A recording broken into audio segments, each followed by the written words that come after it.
Thank you, Mr. Chairman, and thank you, Joanne. That was a fantastic talk and a difficult one to follow.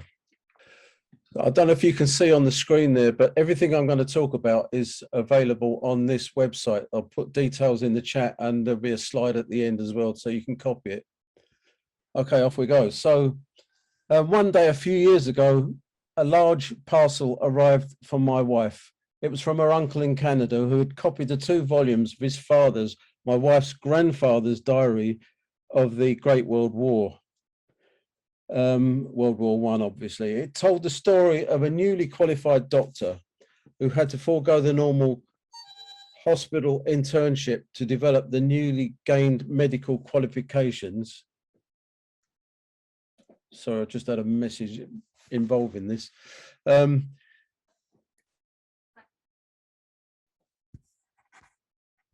As far as I know, I am sharing. I've just been told I'm not. You're not. Right, just one moment. I do apologise.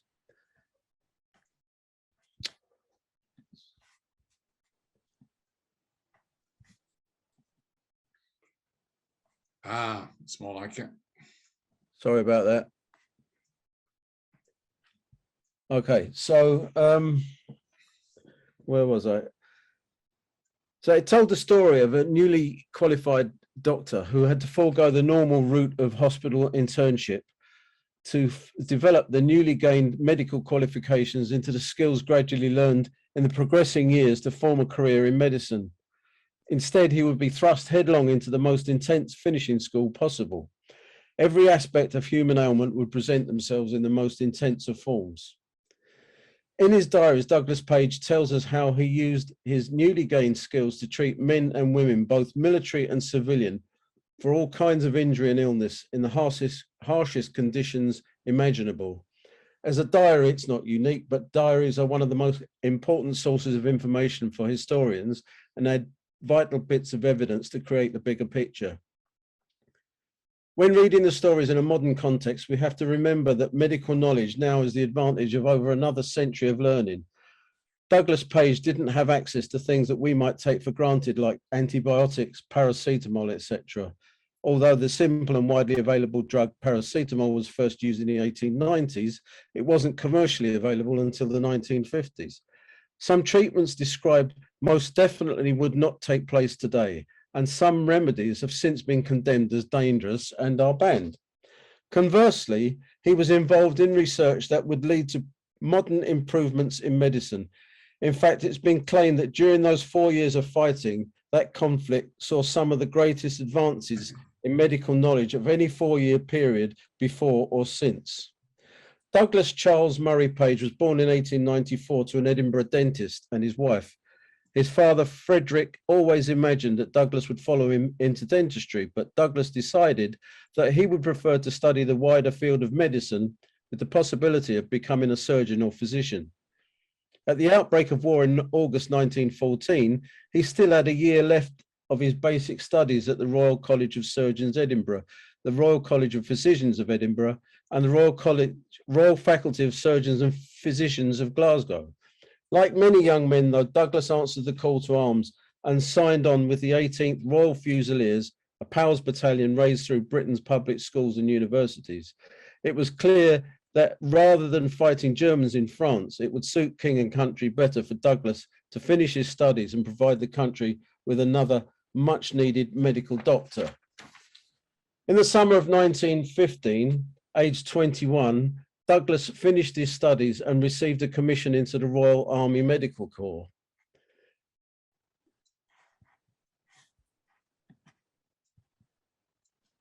He was sent to Tweedledown Camp in Hampshire and following his stint in training, returned on home leave to Edinburgh.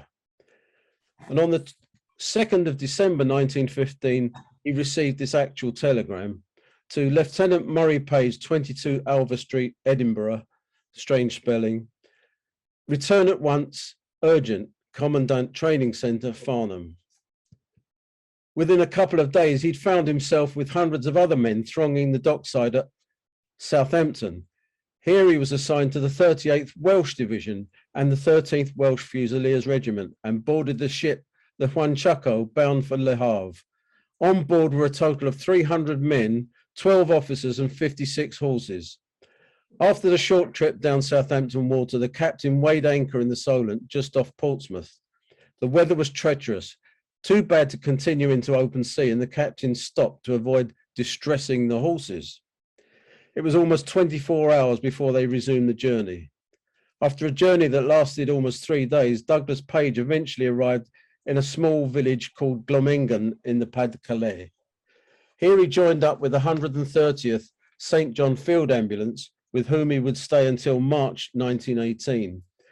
He remained behind the lines all through December and tells stories of watching the battles in the distance and walking around with colleagues, surveying the scene in his time off, meeting interesting people, including Lloyd George's son, Gwilym, who later became Home Secretary in the 1950s. Christmas soon came, and in it we get an insight into the men making the best of being far from home. The menu of his Christmas dinner suggests that they had quite a decent time despite the jokey menu. Items like nice mince pies a la sniper's sauce and plum pudding divers la Croix Rouge, meaning various stuff from the Red Cross. Note at the bottom, you probably difficult to see, but at the bottom it says that they also enjoyed 1904 vintage of Heidsieck champagne and Benedictine. And a week later on New Year's Eve, more sumptuous dining took place, including cigars and more champagne and brandy, etc.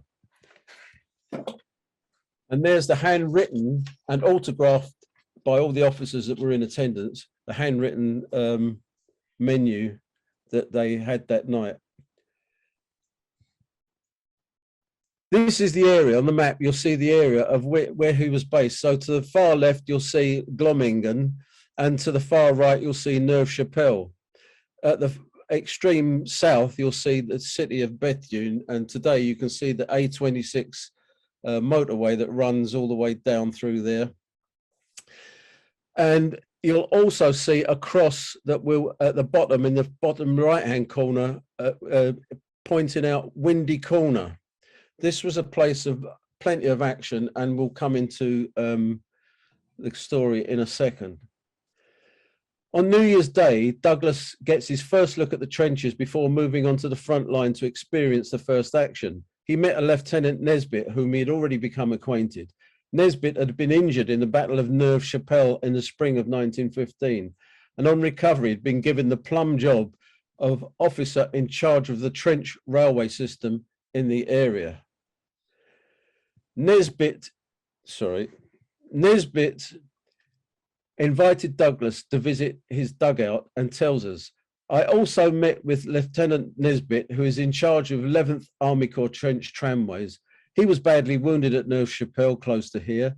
He took me to see his abode, a wonderful series of dugouts. In his sitting room, he had an easy chair or two, a roll-top desk, several plain chairs, carpets, marble fireplace, and real windows. Pictures adorned the walls, and a real bed. A chest of drawers helped furnish his bedroom. All these extras he acquired from the house of a German spy who was caught and shot in Richebourg not so long ago. The trench railways were very extensive and the main supply route to the Allies' offensive positions.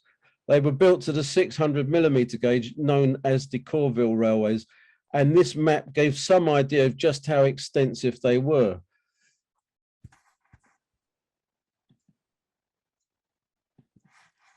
You'll see areas like marked on the map. This area was known as the Midland area, and he was, you'll see places like Taunton, Bristol. Many English names were given, many named after British railway stations and terminuses, etc. So they were also used for removing the injured back to the casualty clearing stations.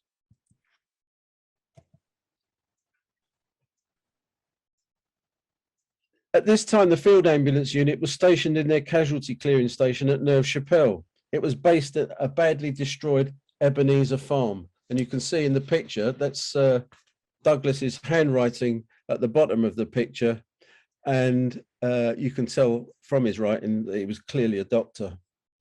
The entrance to the building is about all that was left was a sandbag and a few pit props holding everything together. A few days previously, in November, remember we're in the beginning of January now. A few days previously in November, the dugout formed there from sandbags and the remains of the building was occupied by none other than Winston Churchill during the beginning of his 6-month sabbatical as Colonel to the 6th Battalion Royal Scots Fusiliers. This was at the time following his involvement in the Gallipoli campaign. It was here that after being called out on a fool's errand to a meeting that didn't happen, that a shell scored a direct hit on this dugout and killed the orderly that he'd been sitting with. That wasted appointment inadvertently changed the course of history. It was now Douglas's treatment centre.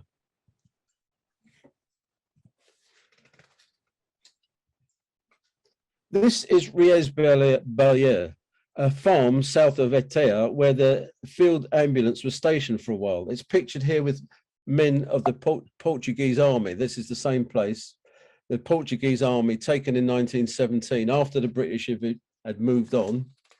And we visited it in 2015.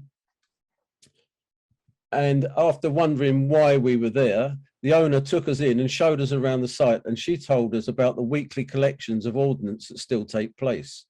They proudly displayed a British shrapnel shell on the living room mantelpiece. The local authorities still take an incredible 900 tons of unexploded ordnance every year. People lay the shells at their gates by the road for collection each week by a van that comes around and just picks them up. Since the end of World War II, over 600 people have been killed by unexploded weapons. In April 1916, Douglas received a letter from his sister in Edinburgh. It arrived the day after she had sent it. Put that into context of today's post. In the letter, she described in great detail the first ever air raid on Scotland by a Zeppelin, the same class as the one you can see on the slide. We give much more information on that on the website. In June, Douglas was given leave and he took himself home to Scotland via London. He describes how he wallowed in hot baths and how he went on motor excursions with his family and their close friends, the Sturrock family of Leith. They are seen here at a garden party at the home of Sir Richard Mackey, the Provost of Leith. That's the picture in the centre. Accompanying him on the motor tour was the girl seen here on the left of the photo as a 15-year-old. She is Elizabeth Mary Sturrock, known as Elma. At the age of 19, she became Douglas's wife, although apart from this day trip, he never mentions her again in the diary. Douglas returned at the end of June, just in time for his unit to move south and take up their positions in advance of the much awaited big push. It was the 1st of July, which we recognise as the first day of the Battle of the Somme. The first news received by Douglas after the action began was that they'd been progressing very well, but gradually the reality began to overcome the propaganda from HQ. Douglas tells us, on the next day, July the 3rd, we were back again at the casualty clearing station. All the wounds we dressed were septic, as the men had been so long in the open without receiving attention. They were a pitiful sight. The first man I attended had his nose and mouth shot away, and his left hand, and both legs severely shattered, necessitating amputation. Only now had the casualties begun to trickle back to the CCSs, the Welsh Regiment receiving 451 casualties on the first day of the attack.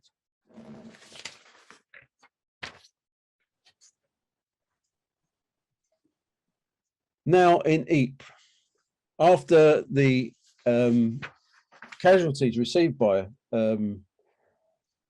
the Welsh regiments there, which totaled just under 4,000. It's hard to imagine 451 people knocking on a surgery door looking for some help, let alone 4,000 that were killed or wounded or missing in that action. They were so depleted that the unit was withdrawn north to Ypres to recover.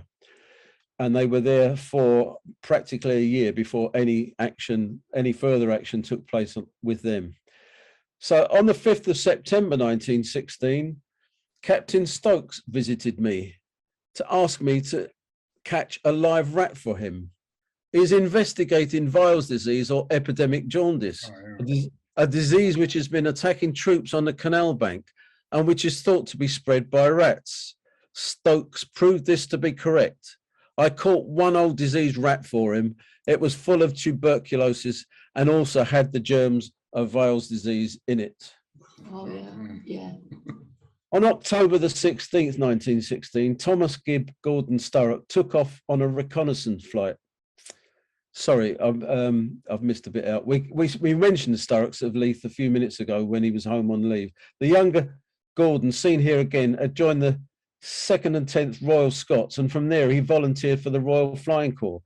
Douglas had attempted to meet him in Flanders, but the opportunity didn't present itself. On the one occasion it almost did, Gordon was away on a course. Had things gone to plan, Gordon would have become Douglas's brother-in-law. What happened next changed all that. On October the 16th, Gibb took off on a reconnaissance flight from his base in Ballières near the Franco-Belgian border. And you can see a picture of the base, the aircraft based in the front, and there's at the bottom of the screen, you can see a covering over a pond that was actually on the airfield. This was the type of plane that Gordon Sturrock was flying with his pilot, and his pilot was Second Lieutenant Charles Kelly, a Marine Saulnier BP biplane. Sturrock was an observer, so his duties were navigating him and in battle to direct gunfire on the ground by observing the fall of artillery ordnance. The purpose of this flight was reconnaissance, to observe behind the German lines a few miles to the east. There were 5 aircraft, a leader escorted by 2 on each flank. At some point on the return flight, Sturrock and Kelly's plane had separated from the other escorts and found themselves alone following the leader in their original formation after they had turned for home. Sturrock noticed a plane approaching from the rear and thought it was one of their group, so continued the journey unabated until suddenly they became under machine gun fire from the other plane before they could take any avoiding action. Kelly was hit 4 times from the initial burst and the fuel tank was punctured, allowing fuel to pour over Kelly's legs. Poor Sturrock had been fatally wounded in the same burst of fire.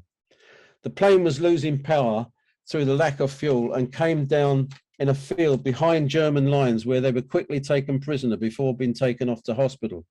Kelly survived and later gave evidence as to the event, but it seems Sturrock was either dead before he got to the hospital or died soon after.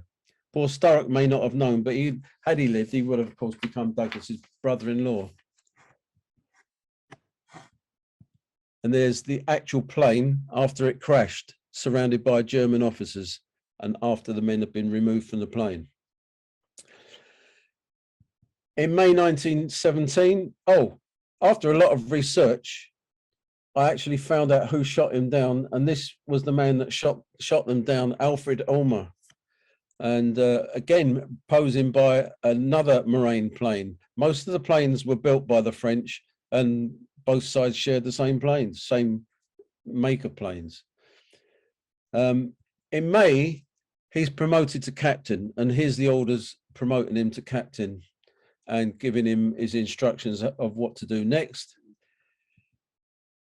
And in 1917, preceding the Battle of Passchendaele, they'd moved along to Langemarck, where he was involved in a horrendous weekend where they were stuck in a captured German bunker for the whole weekend, constantly being hit by German artillery, which fortunately their bunkers were strong enough that they either bounced off the roof or exploded on the roof. But during this time, he went out into the field and brought back 2 men that were injured in shell holes, brought them back himself, and for which he was given the military cross. And there you see on the left him after receiving his military cross at Buckingham Palace. And on the right-hand side, you'll see Morley's Hotel, which, if you know London, that is now where South Africa House stands. And on the 11th of March, 1918, in another heroic episode where he's again rescuing men from the field down near Armentières, he gets a whiff of gas. It's sufficient to injure him, not enough to incapacitate immediately. He lasted 2 to 3 weeks before his OC said he was too ill to continue, and he was dispatched back to Blighty. But that wasn't the end of his war. He recovered from his gas injuries, but instead of returning to the Western Front in August 1918, he was dispatched to Archangel in northern Russia to take place in a little talked about episode that we call the North Russian intervention. He returned in September 1919 and became a practitioner, a GP in Stowe and in Pittenweem in Fife, from where he continued to become a much respected GP until he's retiring. He retired in 1961. Unfortunately, he passed away with a heart attack suddenly at the age of 71 in 1965. And this is the website. If you did I put it in chat? I'll put it in chat now anyway if I haven't, or I'll do it as soon as I've done this. It's Whiz Bangs Crumps and Coalboxes.co.uk, and the whole diary at the moment is on there. Unfortunately, it's difficult to read, but as a reference, everything is there. Obviously, a lot more than I'm speaking about now. Sorry to be so long, and that's the end of the talk. Thank you very much. Thank you, Ray. Excellent talk.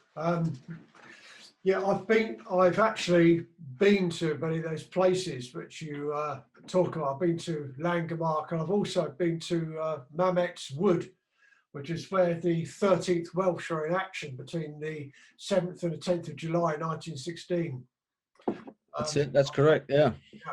In fact, the 38th Division were called Lloyd George's Army, weren't they? And on the left flank of the 13th Welsh was the 13th Welsh Fusiliers, and the commanding officer, who was a Lieutenant Colonel Coggin, had his men singing "Jesu, lover of thy soul" in the trenches before the action took place. And then he said, "If anybody wants to know which way we're going, follow me." And he took his walking stick out and stuck his hat on it, and he walked out in front of his men into no man's land so that the rest of the men could follow him. And Lieutenant Colonel Coggin was killed that day. So I look forward to reading your account. It was an excellent talk, it really was. Don't forget to put your link up. I'll be reading that pretty straight afterwards.